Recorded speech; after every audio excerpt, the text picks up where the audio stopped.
नमस्कार, बहुत स्वागत है आपका। आप देख रहे हैं रिपब्लिक भारत। सुबह 10 बजे की बड़ी खबरें लेकर मैं हूं आपके साथ सलोनी श्रीवास्तव।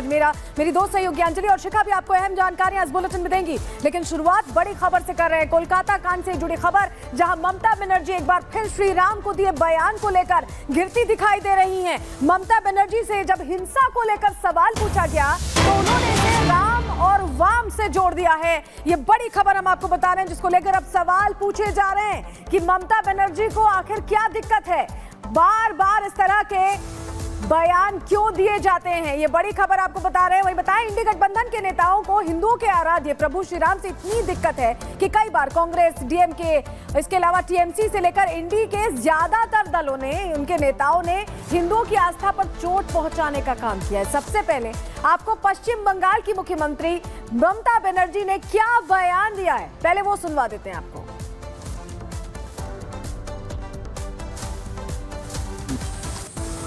আমি যতটুকু ইনফরমেশন পেয়েছি, বাম এবং রাম তারা একত্রিত হয়ে এই গন্ডগোলটা করেছে। আমি যতটুকু ইনফরমেশন পেয়েছি, বাম এবং রাম তারা একত্রিত হয়ে এই গন্ডগোলটা করেছে। আমি যতটুকু ইনফরমেশন পেয়েছি, বাম এবং রাম তারা একত্রিত হয়ে এই গন্ডগোলটা করেছে। আমি যতটুকু ইনফরমেশন পেয়েছি, বাম এবং রাম তারা একত্রিত হয়ে এই গন্ডগোলটা করেছে। আমি যতটুকু ইনফরমেশন পেয়েছি, বাম এবং রাম তারা একত্রিত হয়ে এই গন্ডগোলটা করেছে। আমি যতটুকু ইনফরমেশন পেয়েছি, বাম এবং রাম তারা একত্রিত হয়ে এই গন্ডগোলটা করেছে। আমি যতটুকু ইনফরমেশন পেয়েছি, বাম এবং রাম তারা একত্রিত হয়ে এই গন্ডগোলটা করেছে। আমি যতটুকু ইনফরমেশন পেয়েছি, বাম এবং রাম তারা একত্রিত হয়ে এই গন্ডগোলটা করেছে। আমি যতটুকু ইনফরমেশন পেয়েছি, বাম এবং রাম তারা একত্রিত হয়ে এই গন্ডগোলটা করেছে। আমি যতটুকু ইনফরমেশন পেয়েছি। तो सुना आपने ममता बनर्जी का ये बयान, और ये कोई पहली बार नहीं है जब ममता बनर्जी को राम नाम से दिक्कत हुई हो। इससे पहले भी उन्होंने इस तरह के बयान दिए हैं, जरा सुनिए आप।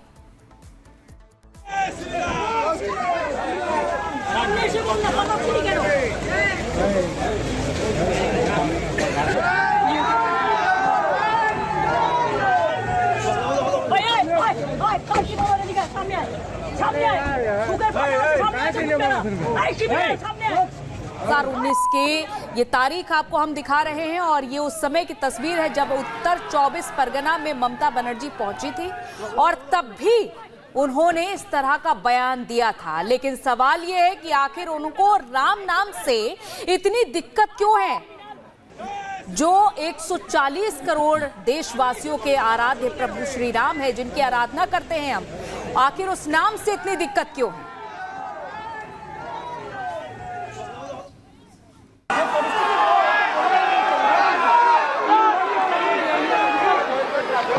आप लोग जरा सा शांत हो जाएं। ना बोल ना, आप लोग जरा शांत हो जाएं और इस पावन अवसर पर श्रीमती ममता बनर्जी को मौका दीजिए कुछ शब्द कहने का। नहीं, मेरे को तो लगता है कि गवर्नमेंट का प्रोग्राम का कोई डिग्निटी होना चाहिए। एक गवर्नमेंट का प्रोग्राम है, कोई पॉलिटिकल पार्टी का प्रोग्राम नहीं है, और पॉलिटिकल पार्टी का और पब्लिक का प्रोग्राम है। मैं तो आभारी हूँ प्रधानमंत्री जी का, कल्चरल मिनिस्ट्री का, कि आप लोगों ने कोलकाता में प्रोग्राम बनाया, लेकिन किसी को आमंत्रण करके, निमंत्रित करके उसको बेइज्जत करना, ये आपको शोभा नहीं देता है। जो तस्वीर आप देख पा रहे हैं, ये प्रधानमंत्री के साथ, राष्ट्रपति के साथ एक कार्यक्रम की है। जब जय श्री राम के नारे लगे तो यहां पर भी ममता बनर्जी नाराज होती हुई नजर आई। आपने सुना कि किस तरह से वो नाराजगी जाहिर कर रही है अपनी। तो एक बार नहीं, दो बार नहीं, तीसरी बार, एक बार फिर से उन्होंने राम नाम को लेकर नाराजगी जाहिर की है। 23 जनवरी 2021 की ये तस्वीर है। राजभवन कोलकाता से। और ये तस्वीर है जब प्रधानमंत्री नरेंद्र मोदी का एक कार्यक्रम था, ममता बनर्जी वहां पर थी। जैसे वो मंच से बोलना शुरू होती, उनके शब्द आपने सुने, लेकिन उससे पहले जय श्री राम के नारे जनता ने जब लगाए तो उनकी नाराजगी यहां पर जाहिर तौर पर सुनाई दे रही है।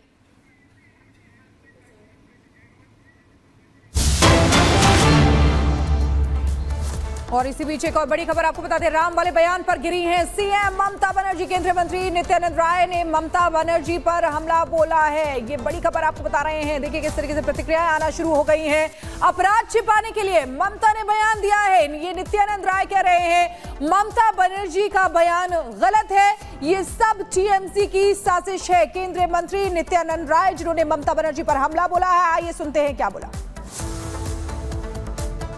ममता बनर्जी जी का कहना बिल्कुल ही गलत है, सब टीएमसी वालों का साजिश है। और ममता बनर्जी जी इतने बड़े जघन अपराध पर पर्दा डालने के लिए ऐसा बयान दे। ममता बनर्जी जी का और सीधे प्रियंका हमारे साथ जुड़ी हुई है ग्राउंड जीरो से, उनके पास जाना चाहेंगे। प्रियंका, किस तरीके से अब प्रतिक्रियाएं आना शुरू हो गई हैं? ममता बनर्जी जिनको हमेशा ही प्रभु श्री राम के नाम से दिक्कत है, और इस बार भी देखिए हुआ, वहां पर तोड़फोड़ हुई है हॉस्पिटल में, एक ट्रेनी डॉक्टर की रेप और मर्डर किया गया है, लेकिन यहां पर भी ये प्रभु श्री राम के नाम से जोड़ रही है, कह रही है कि वाम और राम ऐसा कर रहे हैं। क्या वजह है? क्या ध्यान भटकाने की कोशिश है प्रियंका? बिल्कुल, देखिए बिल्कुल ध्यान भटकाने का प्रयास तो पहले दिन से ही हो रहा है, लेकिन वाम और राम की जो एंट्री हुई है, ममता बनर्जी ने इस तरह की बातों का जिक्र किया, ये बहुत ही शर्मनाक है, क्योंकि इस पूरे मुद्दे पर राजनीति करने की कोई जरूरत नहीं है। ये मामला है एक लड़की के लिए इंसाफ का, एक डॉक्टर के लिए इंसाफ का, जो अपनी ड्यूटी निभा रही थी, जो अपना कर्तव्य पूरा कर रही थी, मरीजों का इलाज कर रही थी, उनको जिनके अंदर सांसें नहीं आती है वो सांसें भरने का काम कर रही थी, क्योंकि आपको बता दें रेस्पिरेटरी डिपार्टमेंट में भी उस डॉक्टर की ड्यूटी लगी हुई थी। लेकिन इस पर जो राजनीति की जा रही है, इस पर ममता बनर्जी की पार्टी के कुछ नेता हैं जो उनका पूरा समर्थन नहीं कर रहे हैं। इसके बाद ये माना जा रहा है कि बंगाल की राजनीति में एक टर्निंग पॉइंट साबित हो सकता है ये रेप मर्डर केस। आपको बता दें जिस तरीके से हमले होते हैं, रात में अस्पताल में भीड़ घुस जाती है, तोड़फोड़ करती है, सबूतों को मिटाने का प्रयास किया जाता है, उनमें से अभी तक 19 लोगों की गिरफ्तारी हो चुकी है। लेकिन कोलकाता पुलिस को लगातार सवालों के कटघरे में खड़ा कर रहा है पूरा पश्चिम बंगाल, और ये कह रहा है कि पुलिस क्या कर रही है, ना उस रेप को रोक पाई, ना रेप के आरोपियों को पकड़ पाई, और ना ही उस हंगामे को रोक पाई जो अस्पताल के भीतर इतनी भारी भीड़ घुस जाती है। आप सोचिए इमरजेंसी वार्ड में सारे मरीज डर गए कि इतनी भीड़ कहां से आ गई, तोड़फोड़ मचाने लग गए, भगदड़ मच गई, डॉक्टर अपनी जान बचाने के लिए भाग रहे हैं, वहां मरीज कहां जाए, क्योंकि उनकी स्थिति तो काफी नाजुक थी। तो ये सब कुछ किया गया, बहुत जबरदस्त तरीके से डर का माहौल बनाया गया। लेकिन आपको बता दें कल यानी कि बीते दिन दूसरा दिन था जब सीबीआई की टीम पहुंची, 35 मिनट तक वो अस्पताल के भीतर रही, उससे पहले एफएसएल की टीम आई। लेकिन इस पूरे मामले पर ममता बनर्जी के ढीले रवैये को लेकर लोग हैरान हैं, हताश हैं कि ममता बनर्जी को आखिर इस पूरे मामले में यहाँ पर जरूरी है समझना कि आप बता भी रही हैं कि किस तरह का ढीला रवैया देखा गया, किस तरह हिंसा पर आमादा होती दिखाई दी, भीड़ में कुछ अराजक तत्व घुस गए थे। उस पर जब सवाल पूछा जा रहा है तो यहाँ पर उस प्रदेश की मुख्यमंत्री हैं, उस पद पर आसीन हैं, उनसे सवाल पूछा जा रहा है कि कैसे इन व्यवस्थाओं को ठीक करना या कहां गलती रह गई, तो उसमें राम की एंट्री करा देना, वाम का जिक्र कर देना, ये क्या राजनीति इसमें भी अपने प्रदेश में हो रहे हालातों पर भी कर रही है ममता? बिल्कुल, देखिए ममता बनर्जी को शुरू से ही राम नाम से बड़ा परहेज है, चाहे फिर वो यहाँ बंगाल में दुर्गा पूजा हो या राम नाम का जिक्र हो, वो ना जाने क्यों इतना परहेज करती है और क्यों इतना चिढ़ जाती है। जो राम का नाम लेता है, जय श्री राम बोलता है, ममता बनर्जी उसको वहीं पर डांटने लग जाती है, धमकी देने लग जाती है, और कहीं ना कहीं जो अपने समर्थक है उनको संदेश भी देने लगती है कि जिसने भी राम का नाम लिया अब जाकर तुम बात करो। और इसी के चलते आपको बता दें जो यहाँ पर समर्थक है, जो डॉक्टर्स हैं बिल्कुल प्रियंका, और जवाबदेही तो इसकी बननी ही चाहिए, किसी की भी बननी चाहिए, ममता को ये समझना होगा। बहुत बहुत शुक्रिया हमारे साथ जुड़ने के लिए। तो देखिए कोलकाता रेप केस का उबाल कम होने की बजाय बढ़ता ही जा रहा है। बुधवार को आरजीकर मेडिकल कॉलेज और अस्पताल में हुए तोड़फोड़ को लेकर भी आरोप प्रत्यारोप का सिलसिला तेज हो गया, और इसी कड़ी में मुख्यमंत्री